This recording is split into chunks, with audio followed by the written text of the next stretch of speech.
ठीक है। तो इस चैप्टर में जो इम्पोर्टेंट है वो न्यूमेरिकल प्रॉब्लम है, चाहे वो रेफ्रिजरेटर से रिलेटेड हो, हीट पंप से या फिर हीट इंजन से। आपको कम से कम 10 से 15 क्वेश्चन की प्रैक्टिस करनी है, ठीक ना। चलिए कुछ प्रॉब्लम देखते हैं हम लोग। पहला प्रॉब्लम हमने लिया है, एक heat pump working between 27 and 13 degree centigrade, -13 degree centigrade. एक हीट पंप है जो कि 27 डिग्री और -13 डिग्री सेंटीग्रेड के बीच वर्क कर रहा है। The rate of heat addition और हीट रिजेक्शन कितना दिया है, 750 और 1000 वॉट रिस्पेक्टिवली। हीट एडिशन और हीट रिजेक्शन का रेट दिया हुआ है, ठीक है। और आपको क्या निकालने के लिए कह रहा है, COP ऑफ हीट पंप। जब भी न्यूमेरिकल प्रॉब्लम आए RAC में, तो पहला क्वेश्चन जो पहला दिमाग में बात आनी चाहिए कि हमें सबसे पहले टेम्परेचर को SI यूनिट में कन्वर्ट कर लेना है, ठीक है। और SI यूनिट क्या है टेम्परेचर का, केल्विन।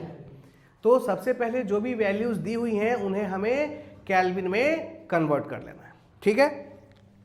तो पहला जो टेम्परेचर दिया हुआ है, ठीक ना, 27 डिग्री सेंटीग्रेड, इसमें केल्विन में कन्वर्ट करने के लिए 273 ऐड कर देंगे तो कितना हो जाएगा, ये 300 केल्विन हो जाएगा। और दूसरा -13 डिग्री सेंटीग्रेड, इसको भी केल्विन में कन्वर्ट करने के लिए 273 ऐड कर देंगे, 260 केल्विन, ठीक है।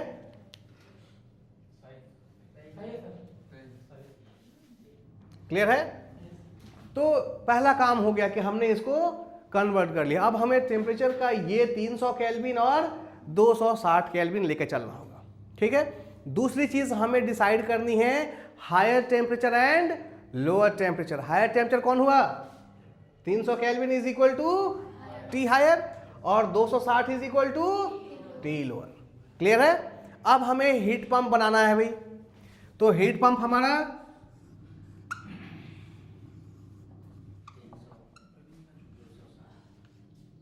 ये हीट पंप है जो T हायर और T लोअर के बीच में काम करता है, और यहां से Q लोअर लेता है, और चूंकि लोअर टेम्परेचर से हायर टेम्परेचर लेना है, यहाँ पे वर्क आपको देना पड़ता है, और ये हो जाता है Q है।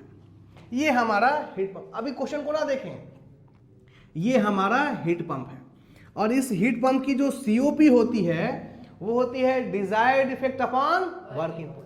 तो हीट पंप में ध्यान दें, T लोअर किसका होता है, एटमॉस्फेयर। अभी हमने सीखा है कि T lower is equal to T atmosphere, और T higher is equal to T room temperature, ठीक है।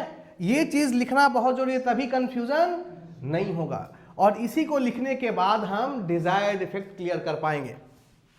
COP is equal to desired effect. अब डिजायर्ड इफेक्ट में QL लें कि QH लें, ध्यान दें, हमने हीट पंप किसके लिए लगाया था कि रूम को गर्म कर सकें, इसलिए लगाया था ना। तो रूम को गर्म करने के लिए क्या दे रहे हैं, QH दे रहे हैं कि QL दे रहे हैं, QH दे रहे हैं। तो desired effect is QH upon work input. और अगर यहां वर्क इनपुट जब निकालेंगे तो क्या आएगा, एनर्जी बैलेंस करेंगे तो बताइए QH minus QL from first law of, अभी हमने जस्ट थ्योरी में देखा है इसको, ठीक ना। क्लियर है, QH minus QL, this is the COP। Clear है। अब क्वेश्चन में क्या हमें हीट के बारे में दिया है, रेट ऑफ हीट ट्रांसफर दिया है। क्लियर है, क्या दे रखा है, रेट ऑफ हीट ट्रांसफर दिया है। और क्या रेट है भाई, हीट एडिशन और हीट रिजेक्शन। जरा सोच के देखें, यहां पर यही की पॉइंट है। यहां से हीट क्या हो रहा है, हीट पंप में हीट कहां से लेके आते हैं हम लोग, एटमॉस्फेयर से। तो उसको पहले एब्जॉर्ब करना पड़ेगा ना, उस हीट को हम एब्जॉर्ब करके ले आते हैं और किसको दे देते हैं, रूम को दे देते हैं। तभी तो रूम का टेम्परेचर क्या होता है, बढ़ता है।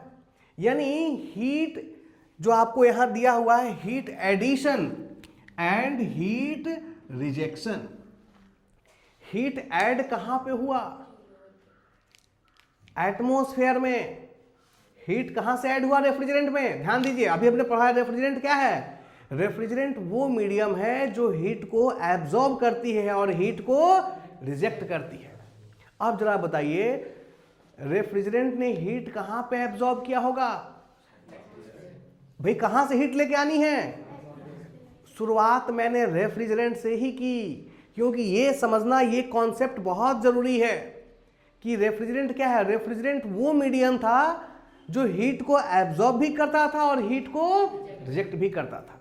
क्लियर है? तो रेफ्रिजरेंट ने हीट पंप में हीट कहां एब्जॉर्ब किया? जाकर के एटमॉस्फेयर में, और उस हीट को लेके आया और कहां पे रिजेक्ट कर दिया? कमरे के भीतर। यानी एटमॉस्फेयर से, एटमॉस्फेयर का टेम्परेचर कितना है? T lower. Q लोअर की वैल्यू कितनी दी हुई है भाई? Heat addition and reject. Heat कहां रिजेक्ट हो रहा है? कमरे में हो रहा है। और हीट ऐड रेफ्रिजरेंट में कहां पे हुआ? एटमॉस्फेयर में। तो एडिशन कितना हो रहा है? 750 वाट। ठीक है। और रिजेक्ट कितना हो रहा है? 1000। यहीं पे गलती होगी अगर आप इस चीज को नहीं समझेंगे तो। नहीं समझेंगे तो आपका COP 7.5 आएगा भाई, जो अभी आप लोग लेके आए थे। और अगर इस चीज को समझते हैं, इसलिए अब देखिए यहां से मैंने कहा ना कि रेफ्रिजरेंट का कॉन्सेप्ट कितना इंपॉर्टेंट है। हमें समझना होगा कि यहां हीट पंप कुछ नहीं कर रहा है, जो कुछ कर रहा है वो रेफ्रिजरेंट कर रहा है। हीट एडिशन भी रेफ्रिजरेंट के पास होता है और हीट रिजेक्शन भी रेफ्रिजरेंट से होता है। तो हीट पंप में हीट एब्जॉर्ब एटमॉस्फेयर से करते हैं और रिजेक्ट किसको करते हैं? रूम को करते हैं। जब रूम में हीट रिजेक्ट होता है तब रूम का टेम्परेचर क्या होता है? बढ़ता है। क्लियर है? अब यहां पर आपको क्या निकालना है? COP निकालना है ना। तो COP is equal to Q higher upon Q higher minus Q lower. ठीक है। तो Q हायर कितना होगा बताइए भाई? 1000। और 1000 माइनस 750 कितना आएगा ये? बताइए भाई। 1000 बटा ये कितना हो जाएगा? That is 4। देखते हैं इस प्रॉब्लम को। नेक्स्ट प्रॉब्लम है आपका, यहां पर इस बार मेंशन कर दिया क्या? Carnot refrigerator. जहां भी कार्नोट रेफ्रिजरेटर देखो और अगर दोनों टेम्परेचर लिमिट मालूम है तो फिर आंख कान पहले बंद कर लो और सबसे पहले क्या निकाल लो? COP। क्योंकि उसके लिए हमें COP निकालने के लिए सिर्फ टेम्परेचर लिमिट की आवश्यकता है। और यहाँ ये चीज़ दिया हुआ, कार्नोट रेफ्रिजरेटर भी दिया हुआ है और टेम्परेचर लिमिट -5 और 35 भी दिया हुआ है। तो यहाँ पहला काम है COP निकालने का। दूसरा आगे कह रहा है कि एक्सट्रैक्टिंग 2.5 किलो जूल पर सेकेंड। कहां से? From refrigerating space. जिस जगह को ठंडा करना है वहां से कितना हीट निकाल रहा है? 2.5 किलो जूल पर second. The work consume by the refrigerator. तो ऐसा करने के लिए रेफ्रिजरेटर कितना वर्क कंज्यूम करेगा? क्लियर है? पहला काम डिग्री सेंटीग्रेड में दिया है तो उसको सबसे पहले किसमें कन्वर्ट किया? केल्विन में। दूसरा ब्लॉक डायग्राम बनाए, और बनाना किसका है? रेफ्रिजरेटर का। तो हमने यहां पर एक सिंपल रेफ्रिजरेटर बना लिया, T हायर और T लोअर। यहां से Q लोअर, यहां Q हायर और यहां पे वर्क। ठीक है ना। अब ये रेफ्रिजरेटर है तो T लोअर किसका टेम्परेचर होगा भाई? रेफ्रिजरेटर का। हमने बताया था रेफ्रिजरेटर के भीतर का। और T हायर किसका टेम्परेचर होगा? This will be equal to T ambient और T एटमॉस्फेयर। और T लोअर किसका है? T रेफ्रिजरेटर का। कह रहा है कि रेफ्रिजरेटिंग स्पेस से कितना हीट निकल रहा है? 2.5 किलो जूल पर सेकेंड। यानी QL की वैल्यू दी है, यही तो हीट यहां से निकाला जा रहा है। QL कितना है? 2.5 किलो जूल पर सेकेंड। QH नहीं मालूम है और पूछ रहा है कि ऐसा करने के लिए इस रेफ्रिजरेटर को ये कितना वर्क देना पड़ेगा ताकि वो कितना हीट यहां से निकाल ले? 2.5 किलो जूल पर सेकेंड। क्लियर है? ये है हमारा प्रॉब्लम। अब मैंने बताया क्या तरीका, जब भी कार्नॉट लिखा हो और आपको टेम्परेचर लिमिट मालूम हो तो आंख कान नाक सब बंद करके हम सबसे पहले क्या निकालेंगे? सीओपी। ठीक है, और कार्नॉट की सीओपी, कार्नॉट रेफ्रिजरेटर की सीओपी कितना होगा? Desired effect. डिजायर्ड इफेक्ट का मतलब QL upon work input. Work input की वैल्यू एनर्जी बैलेंस करेंगे, QL plus W is equal to QH. तो डब्ल्यू कितना आ जाएगा? QH minus QL. QH minus, चूंकि ये कार्नॉट है इसको हम टेम्परेचर के फॉर्म में लिख सकते हैं, this is T lower by T higher minus. तो सीओपी रेफ्रिजरेटर का कितना हो जाएगा? टी लोअर मालूम है कितना है? टी लोअर 268 हो जाएगा। टी लोअर दिख रहा है, ये छोटा है और ये बड़ा है, तो ये टी लोअर कितना हो गया?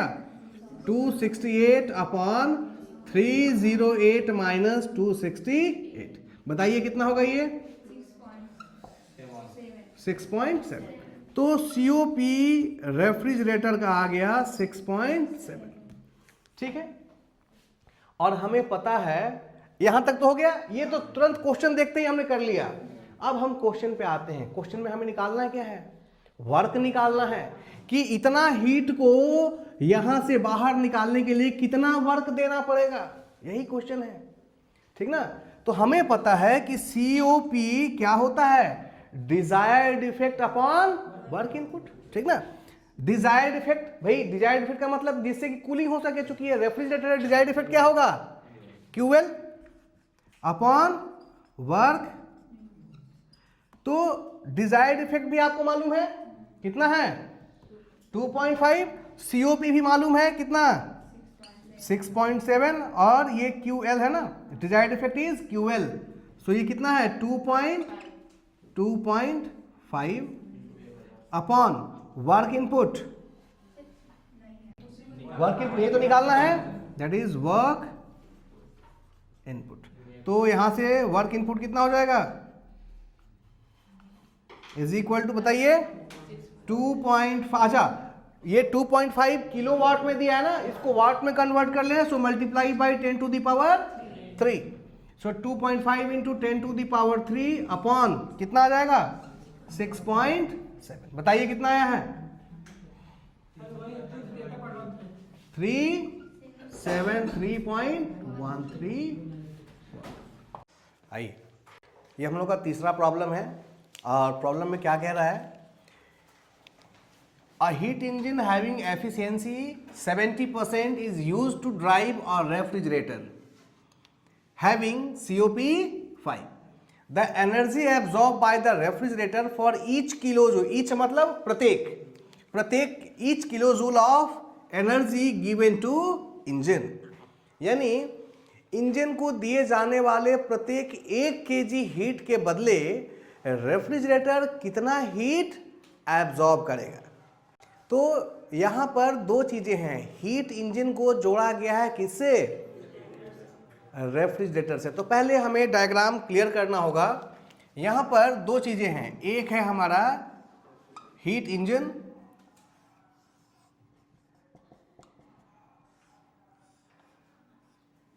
और ये हीट इंजन जो वर्क डेवलप कर रहा है, ये वर्क कौन कंज्यूम कर ले रहा है? यही वर्क कौन कंज्यूम कर रहा है?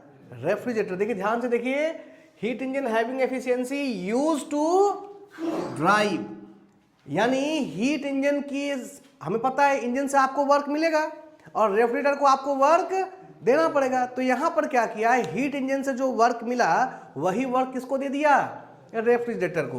तो यहां जो भी वर्क मिला है ये वर्क इसने किसको दे दिया? एक रेफ्रिजरेटर को।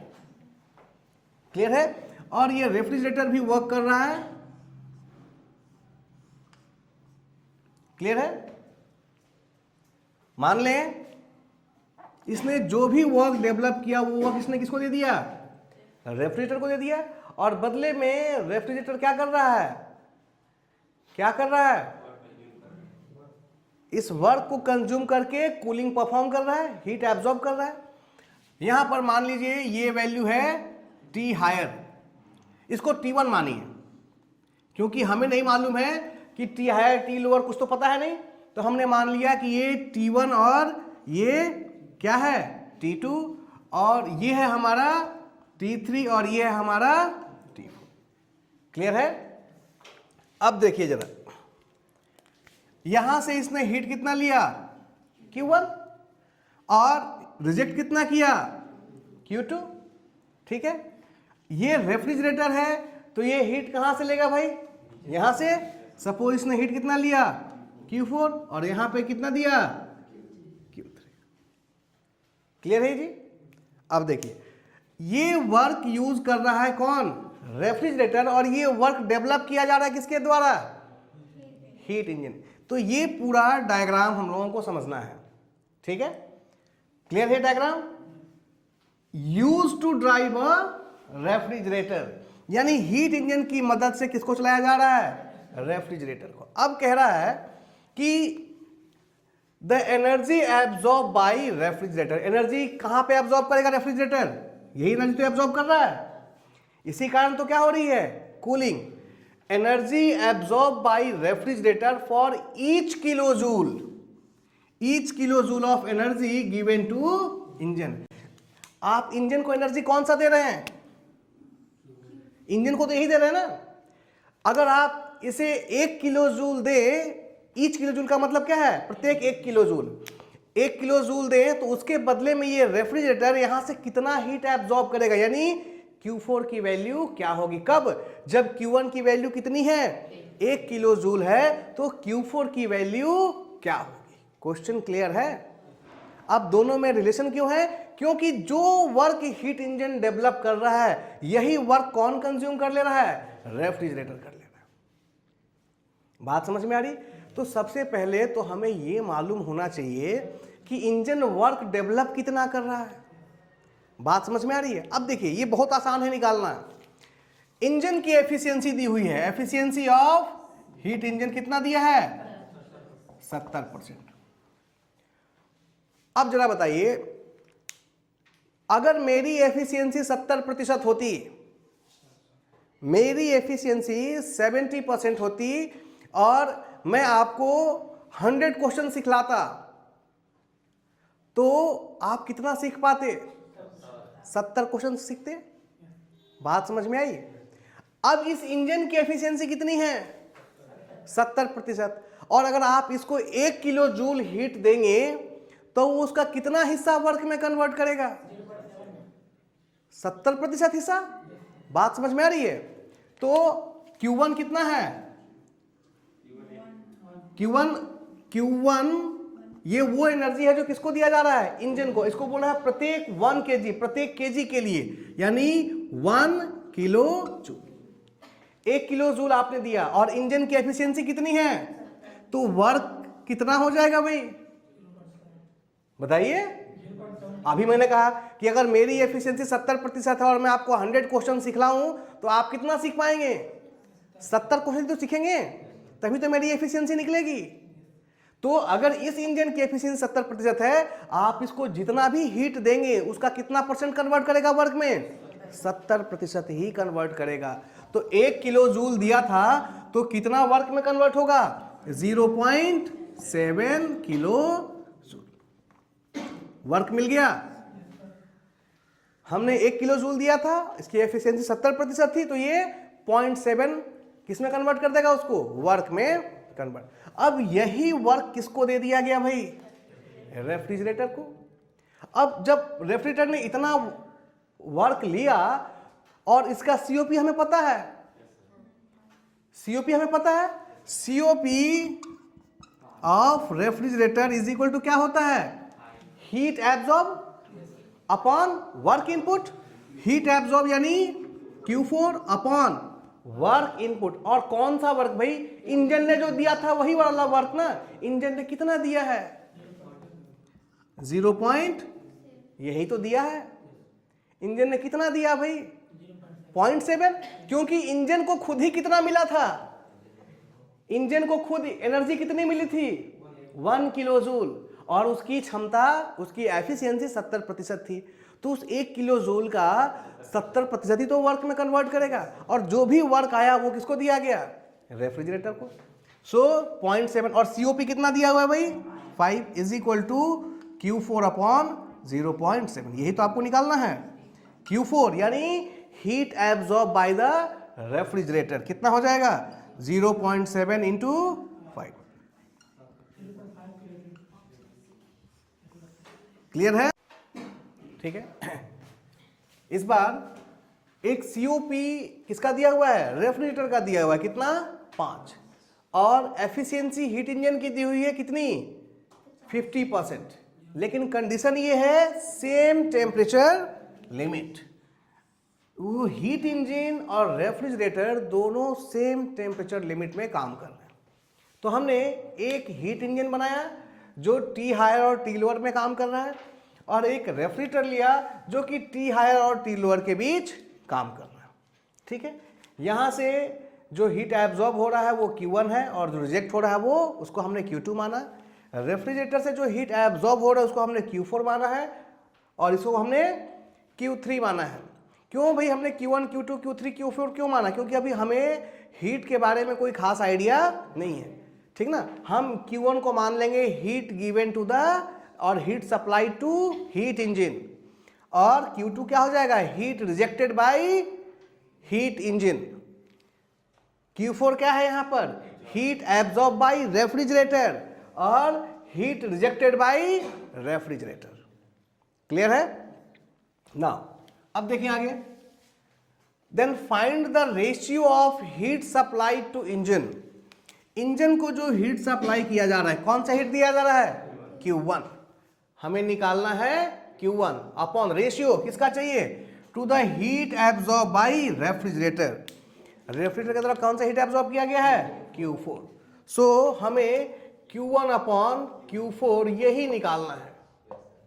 ठीक है, और ये चीजें हमें दी हुई हैं। क्या क्या दिया है भाई हमारे पास? हमें दिया हुआ है हीट इंजन की efficiency, efficiency of heat engine is equal to 5, और सॉरी 50% दिया है ना, 50% दैट इज इक्वल टू 0.5। ठीक है, और रेफ्रिजरेटर का क्या दिया हुआ है COP कितना दिया है 5 दिया रखा है। ठीक है ना, अगर पहले आप हीट इंजन की बात करें, इसकी एफिशिएंसी कितनी है 0.5। ठीक है, तो इस एफिशिएंसी को क्या लिख सकते हैं आप? एफिशिएंसी क्या होती है आउटपुट बटा इनपुट। आउटपुट क्या मिल रहा है वर्क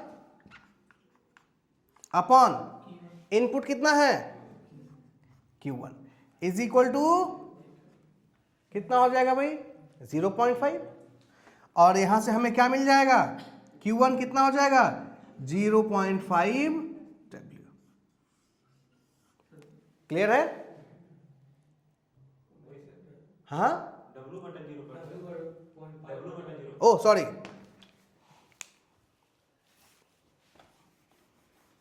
ये हो जाएगा